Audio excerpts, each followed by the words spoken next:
कहानी 16 मार्च 2022 की है। राजस्थान के अलवर जिले में स्थित ततारपुर इलाके के पास कुछ राहगीर गुजर रहे थे। जैसे ही वे इंदिरा बस्ती के पास पहुंचे, उनकी नजर एक प्लास्टिक के बोरे पर पड़ी। बोरा पुलिया के नीचे पड़ा था और देखने में बहुत ही संदिग्ध लग रहा था। राहगीरों को लगा कि इसमें जरूर कुछ गड़बड़ है, क्योंकि पास जाने पर उन्होंने देखा कि बोरे से खून रिस रहा था। यह देख उनका दिल दहल गया। वैसे तो यह इलाका सुनसान रहता था, वहां से बहुत कम लोग गुजरते थे, लेकिन संयोग से उस दिन कुछ लोग वहां से गुजर रहे थे। मामले की गंभीरता को देखते हुए उनमें से किसी ने ततारपुर थाने पुलिस स्टेशन में फोन कर दिया। उसने बताया कि इंदिरा बस्ती के पास पुलिया के नीचे एक संदिग्ध बोरी पड़ी है, जिससे खून बह रहा है। फोन कॉल सुनते ही पुलिस चौकन्ना हो गई और तुरंत ही एक टीम को मौके पर भेजा। जब पुलिस वहां पहुंची तो उन्होंने पहले उस बोरी का मुआयना किया। आसपास के लोग भी वहां जमा हो गए थे। जैसे ही पुलिस ने बोरी को उठाकर खोला, अंदर का दृश्य देख सभी के होश उड़ गए।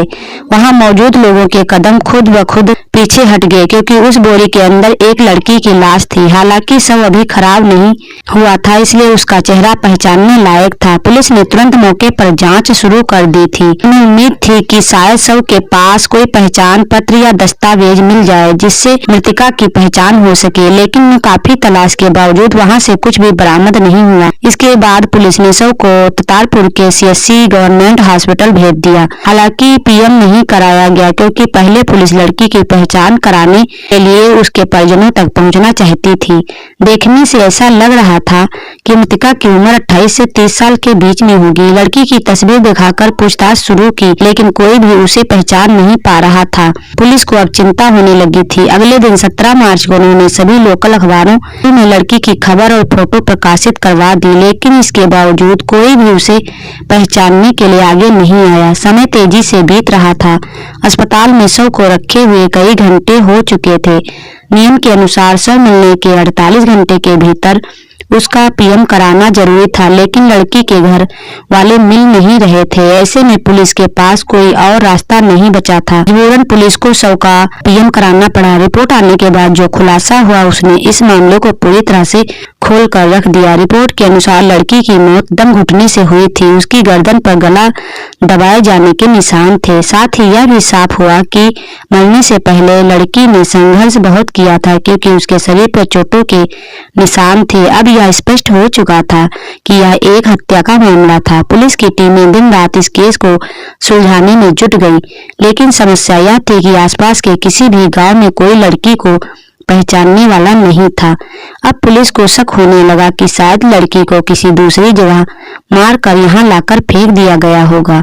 अगर ऐसा था तो हत्यारे जरूर कहीं ठहरे होंगे, शायद किसी होटल, लॉज या ढाबे में। इसी उम्मीद में पुलिस ने इलाके के सभी होटल, ढाबे और लॉज खंगालने शुरू किए, लेकिन यहाँ भी उन्हें कोई सुराग नहीं मिला। अब पुलिस ने एक और एंगल से सोचना शुरू किया। अपराधी किसी दूसरी जगह से आए थे, वे जरूर किसी गाड़ी में आए होंगे। लड़की की पहचान के साथ साथ इलाके में किसी संदिग्ध गाड़ी की तलाश भी की गई। कोई ऐसा था जिसने उस इलाके में कोई अजीबो गरीब कार देखी हो। जांच गहराई तक करना शुरू हो गई थी, लेकिन क्या पुलिस इस गुत्थी को सुलझा पाएगी, यह सवाल अब भी बरकरार था।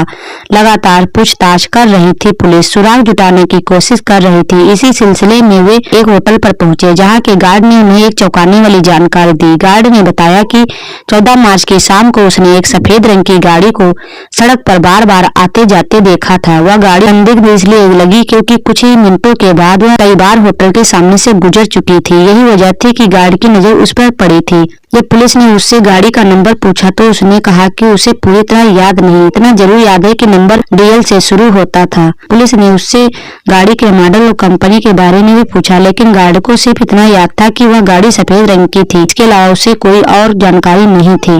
अब पुलिस के पास जांच को आगे बढ़ाने के लिए एक महत्वपूर्ण सुराग मिल गया था। दिल्ली नंबर की सफेद गाड़ी। उन्होंने होटल के CCTV फुटेज को भी खंगालने की कोशिश की, लेकिन कैमरा काफी दूर था, जिससे गाड़ी का नंबर स्पष्ट रूप से दिखाई नहीं दे रहा था। मगर पुलिस को यकीन था कि अगर वह गाड़ी दिल्ली की थी तो वह किसी न किसी होटल से जरूर गुजरी होगी। इसी उम्मीद के साथ पुलिस तलाश शुरू कर देती, लेकिन यहाँ एक नई समस्या खड़ी हो गई। टोल प्लाजा के कैमरों में दिल्ली नंबर की कोई सफेद गाड़ियां आती जाती दिखाई दे रही थी। अब इतनी सारी गाड़ियों में से यह पता लगाना कौन सी गाड़ी संदिग्ध है कि एक मुश्किल काम था। इसके बावजूद पुलिस ने हिम्मत नहीं हारी। उन्होंने होटल प्लाजा से लेकर होटल के रास्ते तक जितनी भी डीएल उनकी एक सूची तैयार की। फिर उन सभी गाड़ियों के मालिकों के नाम और पते निकलवाए। क्योंकि गाड़ियां दिल्ली के अलग अलग इलाकों में रजिस्टर्ड थी, इसलिए राजस्थान पुलिस हेडक्वार्टर से संपर्क किया।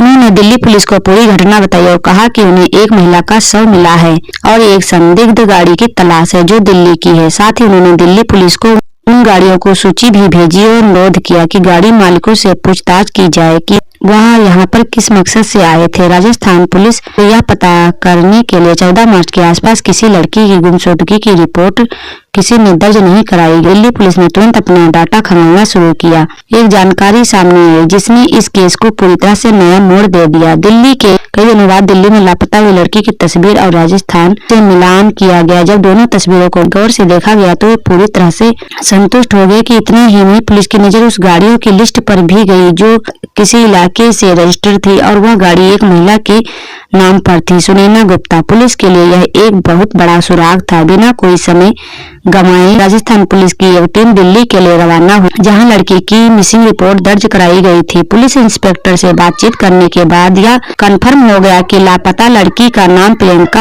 था। उसकी उम्र 28 और वह एक ट्यूशन टीचर थी। प्रियंका 14 मार्च को घर से यह कहकर निकली थी कि वह एटीएम से पैसे निकालने जा रही है। उसने अपनी माँ से कहा था कि वह शाम 4 बजे घर वापस आ जाएगी, लेकिन जब प्रियंका 4 बजे तक घर नहीं लौटी तो उसकी माँ को चिंता होने लगी। उन्होंने प्रियंका को फोन किया, लेकिन उसका फोन स्विच ऑफ था। शाम के 7 बज गए, प्रियंका अभी भी घर नहीं लौटी थी। उन्हें आसपास के इलाकों में उसकी तलाश की, लेकिन प्रियंका का कोई सुराग नहीं मिला। आखिरकार देर रात को उसके परिवार वालों ने नजदीकी पुलिस स्टेशन जाकर मिसिंग रिपोर्ट दर्ज कराई।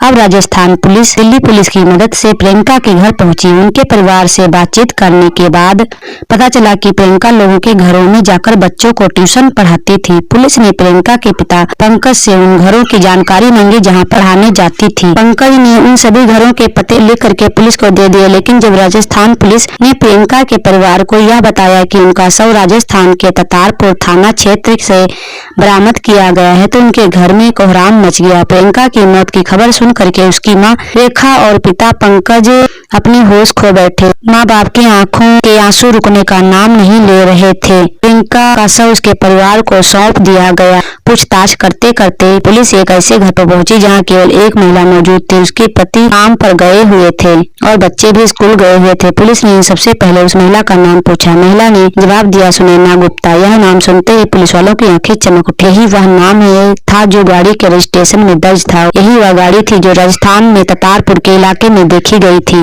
और अब यह वही घर था जहां वह गाड़ी रजिस्टर्ड थी। पुलिस को यकीन हो गया था कि महिला का प्रियंका की हत्या से कोई न कोई संबंध जरूर है। पहले तो पुलिस ने सुनैना से आराम से बैठकर बातचीत की। उन्होंने उससे पूछा कि क्या वह प्रियंका को जानती थी। सुनैना ने बताया, हाँ, प्रियंका पिछले 7 सालों से हमारे घर आकर बच्चों को ट्यूशन पढ़ा रही थी, लेकिन 14 मार्च के बाद उसने आना बंद कर दिया था। जब हमने उनके घर वालों को फोन करके पूछा तो पता चला कि वह अचानक गायब हो गई है। सुनैना की बातें सुनकर पुलिस का शक और गहरा हो गया। पुलिस को अभी सिर्फ एक आखिरी कड़ी जुड़ने का इंतजार था। पुलिस ने उससे पूछा, आपके पति कहाँ हैं? हमें उनसे पूछताछ करनी है। सुनैना घबराई, लेकिन खुद को संभालते हुए तुरंत अपने पति कपिल गुप्ता को फोन किया। कुछ ही देर में कपिल घर पहुंच गया। पुलिस ने उससे भी वही सवाल किया जो सुनैना से पूछे थे। कपिल ने भी वही बातें बताई जो उसकी पत्नी ने बताई थी, लेकिन जैसे ही पुलिस ने सुनैना से पूछा, 14 मार्च को आपकी कार राजस्थान में क्या करने गई थी, और सीसीटीवी फुटेज की तस्वीरें दिखाई, सुनैना के चेहरे का रंग उड़ गया। उसने तुरंत कहा, मैं उस दिन गाड़ी में नहीं थी, मैं तो अपने घर पर ही थी। पुलिस अब कपिल की ओर मुड़ी और वही सवाल दोहराया। कपिल जवाब देते हुए घबराने लगा। उसकी आवाज लड़खड़ा रही थी। पुलिस को समझते देर नहीं लगी कि कुछ तो गड़बड़ जरूर है। जब थोड़ी सख्ती से पूछताछ की गई तो दोनों पति पत्नी टूट गए। आखिरकार सच सामने आने ही वाला था कि पुलिस ने पूछा, प्रियंका को क्यों मारा। कपिल और सुनैना के चेहरे पर अपराध बोध साफ झलक रहा था। दरअसल कपिल गुप्ता अपनी पत्नी सुनैना और 2 बच्चों के साथ दिल्ली के किसी इलाके में रहता था। उनके घर के पास ही प्रियंका भी अपने परिवार के साथ रहती थी। प्रियंका पिछले 7 सालों से उनके बच्चों को ट्यूशन पढ़ा रही थी।